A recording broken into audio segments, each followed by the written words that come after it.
President Trump and Secretary of State Marco Rubio today making their most detailed case yet on why they're confident that U.S. strikes in Iran have obliterated Tehran's key nuclear sites. It's come as NATO leaders delivering Trump a major win by agreeing to boost their defense spending. NTD's White House correspondent Iris Tao has more. It's been obliterated, totally obliterated. Citing fresh intelligence, including confirmation by Israeli agents who went there, President Trump again makes clear that U.S. strikes have successfully taken out Iran's key nuclear sites, setting back its nuclear ambitions for decades. Now this incredible exercise of American strength has paved the way for peace. Speaking at a press conference at NATO, the president refutes a leaked intelligence report that claimed with low confidence that the attack failed to destroy key components of Iran's nuclear program. Trump calls the report incomplete and slams the media for driving such narratives. Those pilots flew at great risk. CNN, New York Times are all bad. By trying to go and get me, you're hurting those people. They were devastated.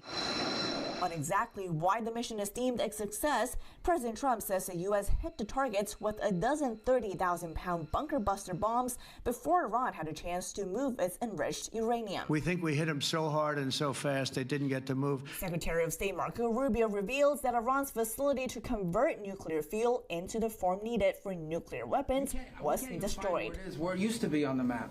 You can't even find where it used to be because the whole thing is just blackened out. It's gone. It's wiped out. Iran itself on Wednesday for the first time admitted that its nuclear sites were badly damaged. The U.S. and Iran will meet next week for a potential nuclear agreement. Stop them. Let them fight for about 2-3 minutes. Then it's easy to stop them. And then Daddy has to sometimes use strong language to get it stopped. NATO Secretary General lavishing praise on Trump at the summit for sitting back Iran's nuclear ambitions and for brokering a ceasefire between Israel and Iran, which seems to be holding for now.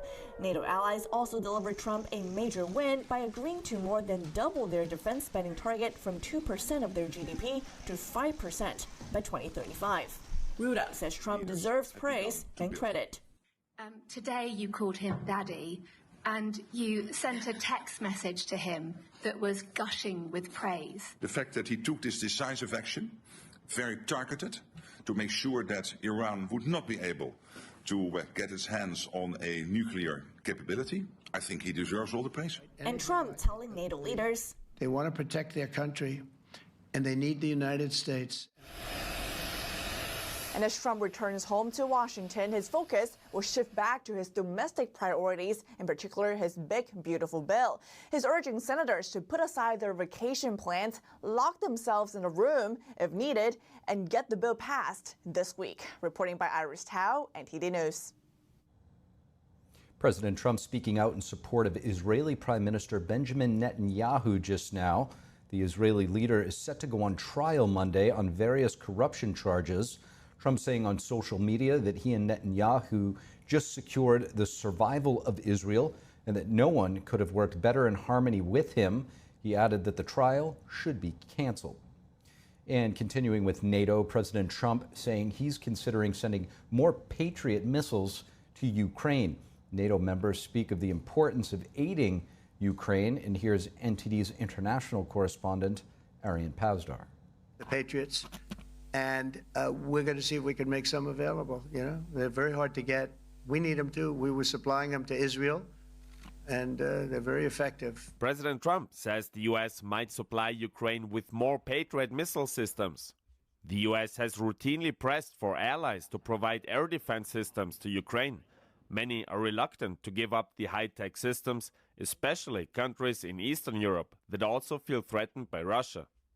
Trump now suggests that peace efforts with Moscow have not been very successful. It's more difficult than people would have any idea.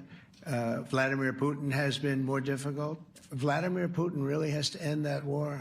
Trump also met with Ukrainian President Volodymyr Zelensky on Wednesday. Zelensky notably changed his military-style shirts for a suit. That's after Trump questioned Zelensky's attire in the Oval Office earlier this year. He's all dressed up today. And Zelensky also joined European leaders, including the heads of state from France and Italy, in a meeting with NATO Secretary Mark Rutte. And I think the message that comes out of this summit is clear. NATO's commitment to Ukraine endures. And the Chancellor of Germany praised NATO's efforts to boost defense spending. He also says Berlin is not concerned about a possible threat posed by Moscow, at least for now. We know that Russia is not strong enough to attack NATO as a whole, but we don't know whether they might not test our defense readiness one day. NATO raising the spending target comes amid global conflicts. British Prime Minister Keir Starmer says developments in the Middle East won't affect aid to Ukraine. While we work to lower the temperature in the Middle East, we will not for a moment lose focus on Ukraine. The British Prime Minister is also calling for renewed diplomatic efforts to push Russian President Vladimir Putin toward a ceasefire. Arian Pastar, NTD News.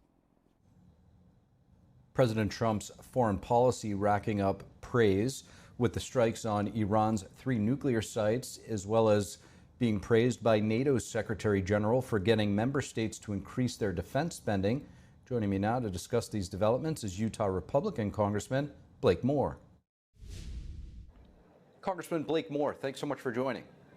Thanks for having me. Of course, busy day on the Hill today. White House National Economic Advisor Kevin Hassett saying just yesterday that trade deals are still pending, waiting for Congress to pass President Trump's big tax and spending bill. If you could, how soon could the White House and Senate agree on a version of this bill from what you're hearing up on Capitol Hill? I have to take umbrage with the term tax and spending. That's typically what Democrats do when they have the reconciliation process. There's a lot of spending involved. We're actually doing an enormous amount of spending cuts. So tax reform spending cut bill is probably the better way that I like to say it, at least. There's going to be a chance to come together. We've got to go through all the process here. The Senate is working through their version of it. The House spent, honestly, I've been on the Ways and Means Committee and Budget Committee. We've spent well over a year on this, and it's not an easy process. The Senate is doing a yeoman's work to get it to where it is. Hopefully, if they can get it done and out the door by this weekend, hopefully we can still meet that July 4th deadline. That is a self-imposed deadline, so taxes will go up dramatically at the end of the year if we don't get this done. So we want to get it done as soon as possible, but we're in a good spot, and I feel like the Senate is working through all of the stages that are required to get this to the finish line. While we're talking about spending cuts, what do you make of President Trump receiving some pretty serious praise from the NATO chair for pushing NATO countries to step up their defense spending? So I think President Trump got a lot of criticism for his the nominal unwillingness of him to support NATO, but it's actually not true. He is a supporter of NATO as long as they're paying their fair share. And look what just happened. This is monumental. This doesn't happen under a soft Biden administration, right? This doesn't happen under, oh, let's do what you can, Europe. Just try to help out. We'll cover the lion's share of it. No, we want to be partners with Europe. We want to engage in NATO. And in doing so, we need them to pay for their fair share. The invasion into Ukraine, the Russian invasion in Ukraine helped bolster a lot of that awareness on the need for doing that. But Trump has been saying this since he got into office, like we need our European partners to step up. And this is great news. And I think if Europe is willing to sort of look to what Poland has done and up their percentage of what they're willing to spend on defense, they recognize the importance of it. Like this can be an all-around good thing. And we have President Trump and his strength to thank for this, because if you aren't strong, of course they're going to go without, paying their portion that they've agreed to. You got to require that to happen, and they will come on board. So I'm actually very proud of our European colleagues, or our European allies, to recognize they have been underpaying into this program, and now they're going to step up. Speaking of that NATO summit earlier today, President Trump at a press conference flanked by his Secretary of State and Defense Secretary taking questions, and the issue of the Middle East, the bombings in Iran came up, particularly that, the White House maintaining that Iran's nuclear facilities have been obliterated, saying that, other reports are fake news. You had Defense Secretary Hegseth saying that, some leaks were coming out with an agenda out of the Pentagon. Congressman, how confident are you that the U.S. objectives have been fully achieved? So I have not seen any intelligence on the severity of our attacks, but I can say clearly these have been successful, and they have absolutely thwarted the Iranian regime's intent to continue to enrich uranium at a rate that is well beyond what's needed for a civilian nuclear program. Is this to the level of severity? I guess it's going to be tough to tell. We're going to have to take some time to analyze that, and there's going to need to be a process that goes through. It's too quick to judge on, was this a 20-year setback? Is this a 5-year setback? They were months away from being able to do this, right? And then there's this level of discussion we had on how long would it take them to actually put it into a deliverable weapon. That would be longer, but it was imminent and it was possible and it was within the realm of this could happen. We've had 25 years of executive leadership in our country saying we will not let Iran have a nuclear weapon.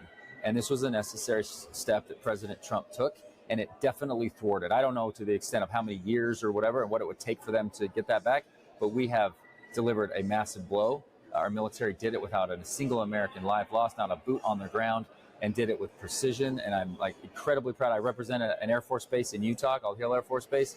And just to be able to be a part of seeing the expertise that's done here, it's an amazing thing. It's a thing to celebrate. And we'll figure out to what the next steps are. But Iran's ability to continue to enrich uranium at the rate they were doing has been absolutely thwarted. Now back to spending, or cutting spending, as we discussed. You're the co-chair of the DOGE caucus. I've been working very hard to cut federal spending. Do you believe that passing the Rescissions Act will benefit everyday Americans? How so? And sort of unpacked what this term that we don't really hear too often, Rescissions Act, even is. Right. It's very simple. We have a deficit of $2 trillion every single year. So the two ways that reducing federal waste in our spending will benefit everyday Americans, because sometimes those federal dollars go directly towards supporting this or that in our communities. I get that.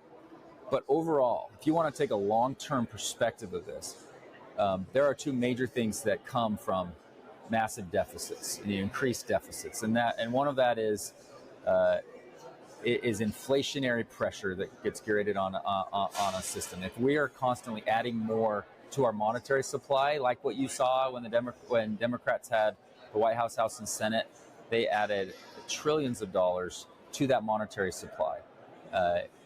And that it directly creates an inflationary pressure, the likes of which I've never seen in my lifetime, right? I was born in 1980.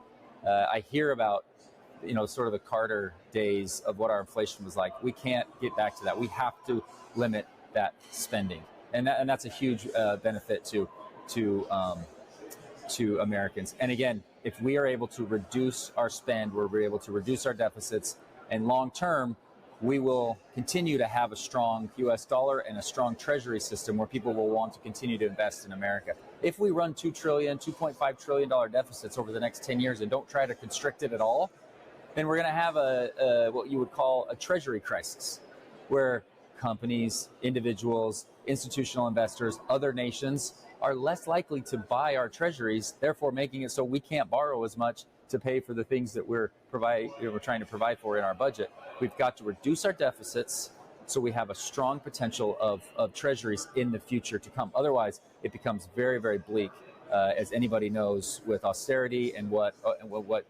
too much debt and how that topples. So that's why we have to be willing to limit and cut areas of waste within our federal government. Utah Congressman Blake Moore, really appreciate your perspective. Thank you. Thank you. Carrie Lake, senior advisor at the U.S. Agency for Global Media, at a House hearing today, describing the challenges the agency is facing from attempts at foreign influence. Our Washington correspondent Louise Martinez has more. However, it's clear that USAGM cannot continue to operate as it has in recent times. Drastic measures have to be taken to ensure that every taxpayer dollar works for where those dollars come from. The American people, not Xi Jinping, not Vladimir Putin, not the Ayatollah. Spies, lies, and mismanagement. That was the title of this Wednesday's House Foreign Affairs Committee hearing on the U.S. Agency for Global Media. The Trump administration has denounced the infiltration of foreign adversaries into the Voice of America which once was a beacon of democracy for the world. Over the past 15 to 20 years, the agency has become a significant national security risk. They hire a shockingly high number of foreign nationals, and they conduct subpar security vetting. So bad that top intelligence agencies revoked this agency's ability to do even the most basic background checks. Lawmakers pointed out the undercoverage and self-censoring of content covering the Chinese Communist Party. Forced organ harvesting, where 50, 70,000 young people, average age 28, get their organs taken. They're Uyghurs, they're Falun Gong practitioners. That the past leadership of VOA Mandarin Language Services conducted annual meetings with the Chinese embassy in Washington.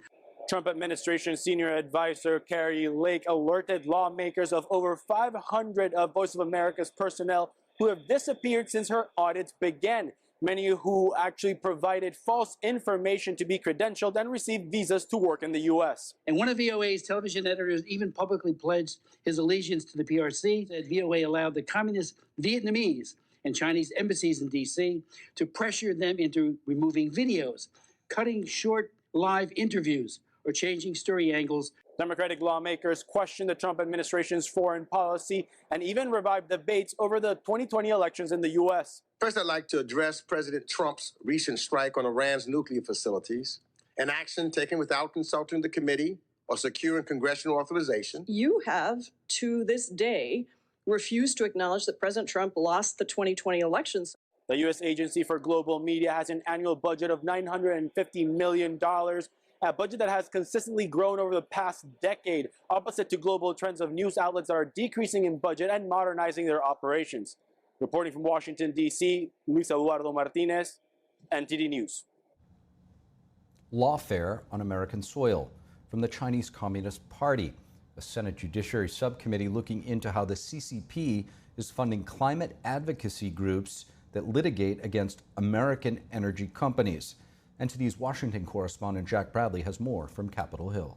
There is a coordinated assault by the radical left, backed and paid for by the Chinese Communist Party, to seize control of our courts, to weaponize litigation against U.S. energy producers, all in order to undermine American energy dominance. Senators on Capitol Hill are looking into the Chinese Communist Party's influence campaigns against U.S. energy producers. Senator Ted Cruz accusing the Chinese Communist Party of funding climate advocacy groups that work to block these energy producers in courts, bankrupting them through financial and expensive litigation. If this is truly about reducing emissions, why isn't China investing that money in reducing its own pollution?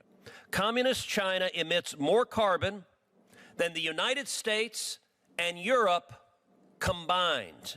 The lawsuits many times work to block oil and gas companies as well as coal companies here in the U.S. Cruz says that these lawsuits are in the name of climate, but actually they're about controlling global energy in favor of the CCP. The goal? Well, one panelist says that whether or not these companies know if they're benefiting the CCP, their actions work toward that goal, weakening the U.S. power grid, increasing the price of power, and decreasing energy production. And whatever the intentions of various folks may be, they are objectively assisting China in its desire to compete with the United States. Senator Cruz also says that these companies many times hold training sessions for judges that oversee these cases in order to sway them against American energy. I don't think it's appropriate for litigants to be training the judges in essentially what their experts are going to say in the trial. Meanwhile, many Democrats on the subcommittee were raising concerns about the fossil fuel emissions and their impact on the environment. This is not about destroying the fossil fuel industry. This is about getting the fossil fuel industry to behave like a responsible citizen while it is causing so much harm. This hearing on the Hill today was a big eye-opener for the Chinese Communist Party's influence campaigns here into the U.S., in particular targeting the American legal system and its impact on American energy. Reporting from Capitol Hill, Jack Bradley, NTD News. The CDC's newly appointed vaccine advisory panel holding its first meeting today. This comes after Health Secretary RFK Jr. firing and replacing all former members earlier this month. The committee makes suggestions about who should take certain shots and is now set to review vaccine recommendations made by the previous panel. Today, the panel unveiling plans to re-examine the safety of the childhood vaccine schedule. The committee is also launching a working group to scrutinize shots that have not been reviewed in more than 7 years. Earlier this month, Secretary Kennedy dismissing all 14 commissioners, saying the move is to restore public trust in that agency. He then replaced them with his own picks, including Dr. Michael Ross, who recently withdrew due to what the agency called conflicts of interest.